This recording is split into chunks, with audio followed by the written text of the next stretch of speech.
Hello guys, Joseph here once more from Jouleconcepts.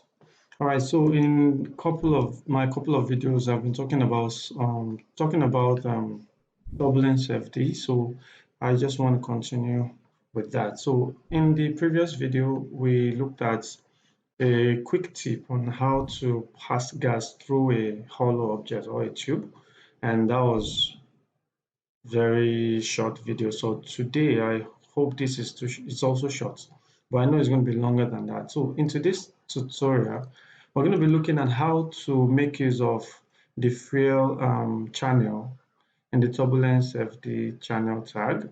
We're going to be making use of this fuel to pass some fluid. So fuel channel is more of, in my own way, in my own understanding, I would see that as a way of you putting petrol, for instance, a propane or gasoline on an object.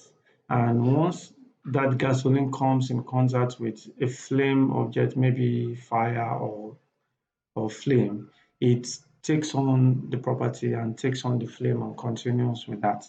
Another example is gunpowder. You notice if you place your gunpowder on the floor and you lit one end of the gunpowder, it follows the path and goes all the way to the explosion you're looking at.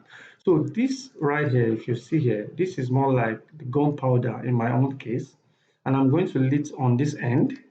Once I lit here, I want that fire to be translated all through this end to this other object. So that is what this tutorial is going to be about.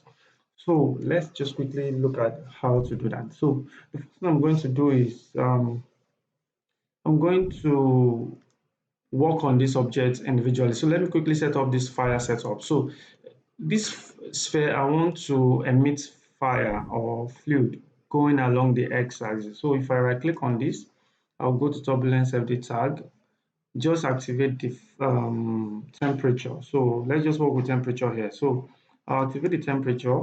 And once I do that, I'm also going to go to my Turbulence FD plugin and bring up Turbulence FD container. Okay, before I even do that, let me just bring up the container. I usually do this. I don't know if it has any impact. I usually bring up my container before I add the tag. So I have this tag added and activate this. Any number will do anyway. So for this, since I'm only working with the temperature, so I'm going to come to this container, make sure temperature is checked.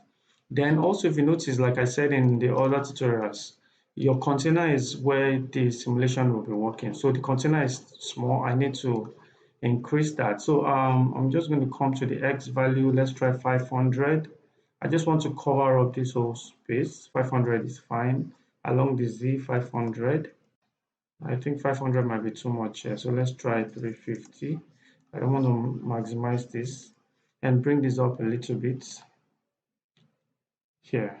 So maybe I'll up this to 200. Let's try 150. And as I'm changing these values, I'm looking at the tip here, which is giving me what memory I'm going to be using. So the CPU is going to be making use of 1.8 gig for any simulation that I do here. And if I'm using UpRes, I have that. So I'm going to also put a link in the description to talk more about this. So because I want to optimize my system is a low budget system. So, so I'm going to just optimize that by making use of this voxel size. So if I up this voxel size to somewhat 5, you see I have 20 megabytes 11. So I think I can still work with 3. That's 70 something. So that is fine. I can work with 3 centimeters. So that's been done. Go to simulation. I want to bring up my temperature. I don't need density because I'm not using that.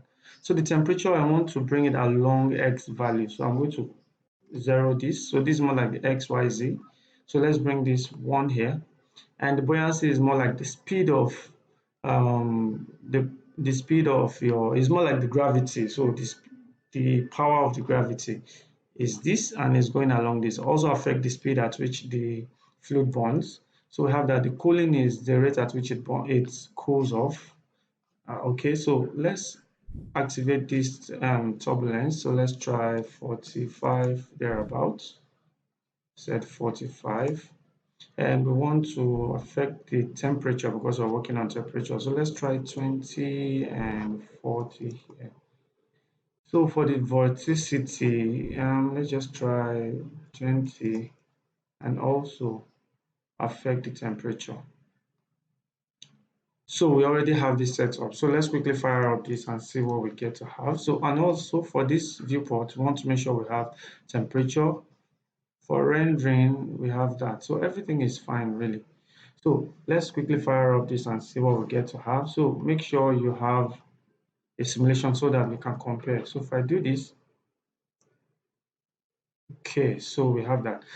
So now the thing with this is, notice is the fire is coming up continuously. We don't want that. We just want to have more like a shot, just pop off and stop. So for us to do that, before I do that, let me just create a new. That will be done in our emitter tag. So here we want to, so let come back here and choose this. I want to know where I'm going to stop. So I'll stop the emission at 10 thereabouts, or let's say 15. I'll stop the emission at 15. So what I'm going to do now is I'll select this. At 15, I'm going to make this 0, keyframe that. And at 13, make it at 2, keyframe that. So between 0 and 13, we're going to have 2 fires. So we're going to have it activated. And as soon as it gets to this 15, it stops. So maybe we could still bring this back. I want this to stop quickly. All right, so now that we have that set, we will go back to this emitter and this container, go over to the cache and resimulate again, and this is what I'm looking for. Yeah, so this is what I'm looking for. I just want that to give me more like a short simulation, and I just need the fluid to touch this guy. So that's just what I'm looking for here. So I'm done with this object. This is done. So the next thing is for me to set up this path.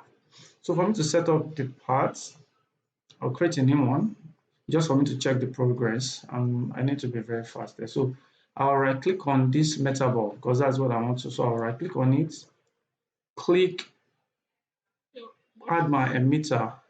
I want it to be an emitter, fine. I also want it to be a collision object, but this really isn't necessary. I just need to have, but you can actually leave it. But what we need to check up here is not the temperature, it is the fuel, because this is what we want to pass. So we'll add a fuel object to this. So what this means is that anytime a fluid or a gas touches this, it should burn and continue that way. So once we have done that, we have to go back to the container and make sure we activate the fuel here. So we'll come to the fuel, make sure we activate it. So let's look at the default. So we also want to burn the temperature. So that's what we want to pass. So let's see what this will give us before we start changing values here. So let's fire up that.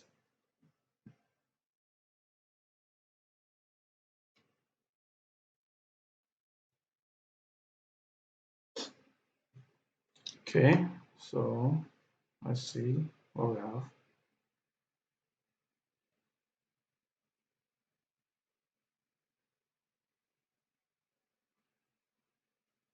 Okay, something is happening here. If you look at it very well, it burns, but it quickly goes off. And I will show you now.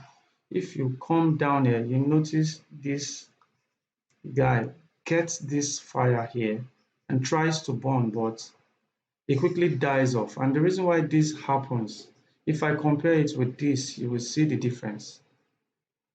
You see the difference between this and this. This burns.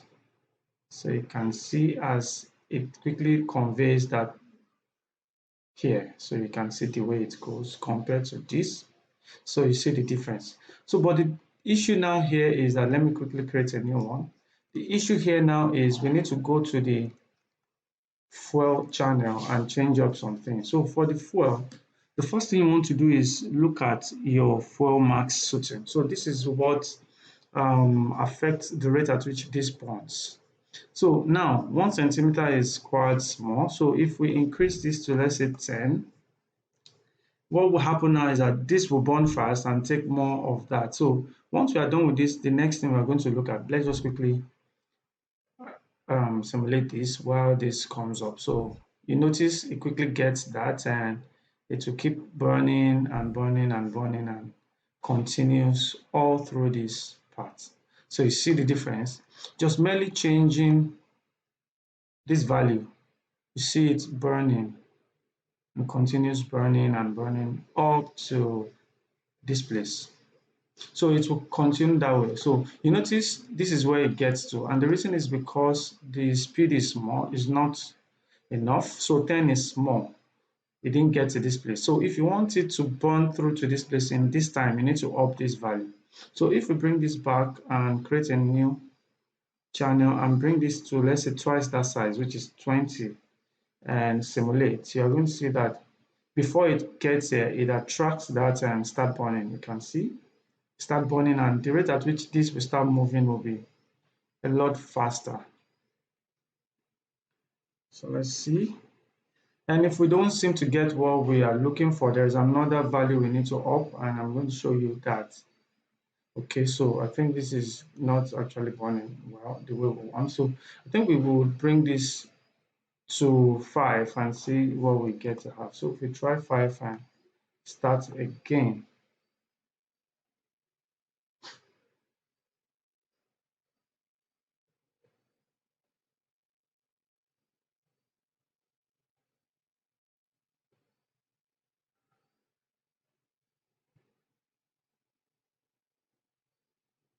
okay, so I think 5 is fine, but we still need to increase something. And for us to increase that is working with the burn rate. So the burn rate is quite low.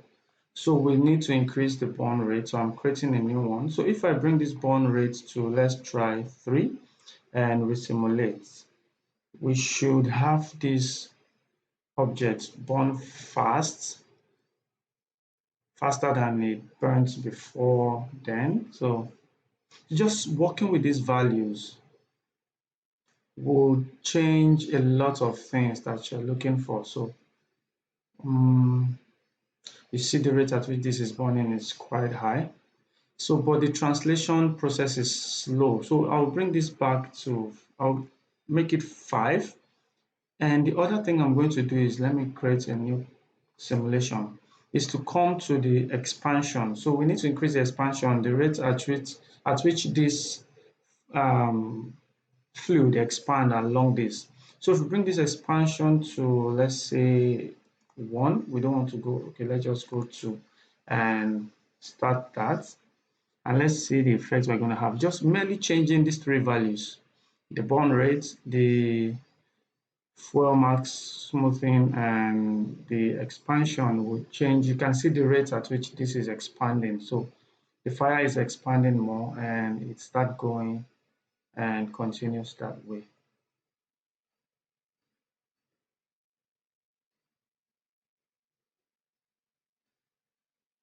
See, now this is coming close now, but so that means you just have to start changing, tweaking some values till you quickly get this up onto what you want. So if I bring this to 8 and maybe expansion, I think the expansion is too much. Let's try 1.2 and try and do another simulation. We've already done a lot, so let's see what we get to have. So don't forget, we have increased this burn rate and we still leave this smoothing. So the burn rate and the expansion is what we've changed, and let's see. And you can also add, so let's see what this gives us before we come over to this emission here.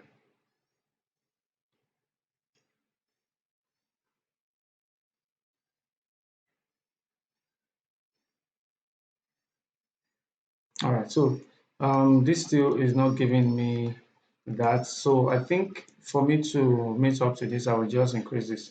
But then let's look at this. Temperature emission affects your temperature. So if you have density and temperature here activated, we can change the rate at which the temperature or the density emission go. So if I want more fire, I increase the value for the emission. If I want more smoke, I increase the value for that. All right. So if I come to this emission, let's bring this emission 1.5 and create a new simulation and fire up that, and let's see what we get to have. So let me increase this to, let's say, 150. So we know that this burns. Okay, so if we start this, we'd have this burning and moving along that path, just like we're looking for. You can see the fire is now burning more than we had before because we have upped the emission.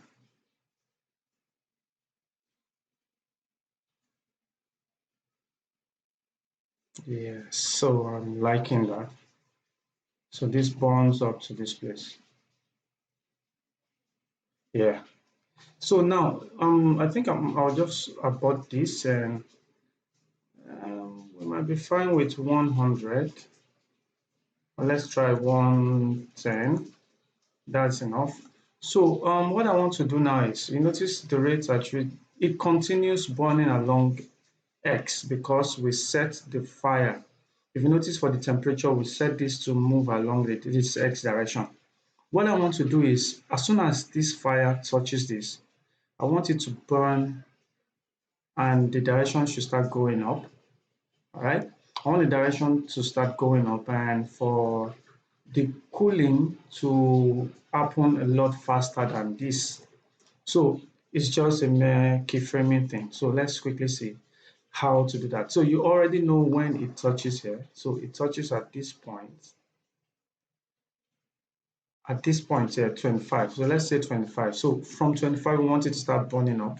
So what we'll do is we will keyframe this, and here we'll keyframe that, and okay, so let's just keyframe that here at 25 and come towards this side and change the direction. Okay, so this is 1, so we'll come to this, we'll bring this back, and at 25 we'll change the direction to 0 and up 1.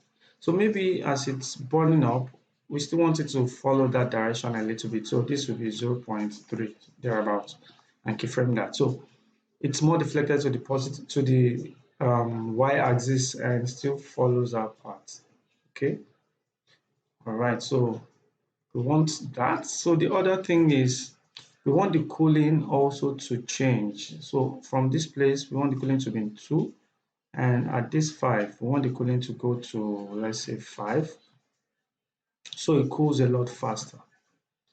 Okay. So once we are done with that, the next thing is we want this guy to catch this fire here. So if we do this up to this place here, this is when it gets here. So I just want to quickly be fast with this. At this point, I would create a tag here. And for this tag, we want to emit two things here. We want to bring up the temperature, and also I'll talk about this bond later. I would have added this bond, but let me make use of fuel. So I'll make use of temperature 1 and fuel 1, because the reason why I want to do fuel is because if I do temperature, I'm going to be keyframing this temperature. I also want to have a shot. I want this to explode up also. So, but if I just use this, it will just explode and this guy will not keep burning. So we want it to keep burning. That's why we need this fuel. So at this point, I'm going to keyframe this here.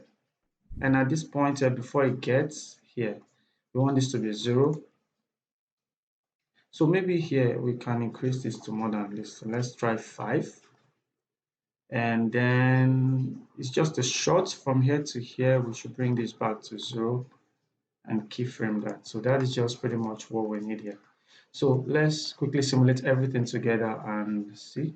So I'm going to come here, create a new cache, and then everything is fine. We just started. So I will pause this and be back because I don't want to bore you with this process. All right, so I'm here. I'll just stop this because I'm done. Just this is where I'm ending this.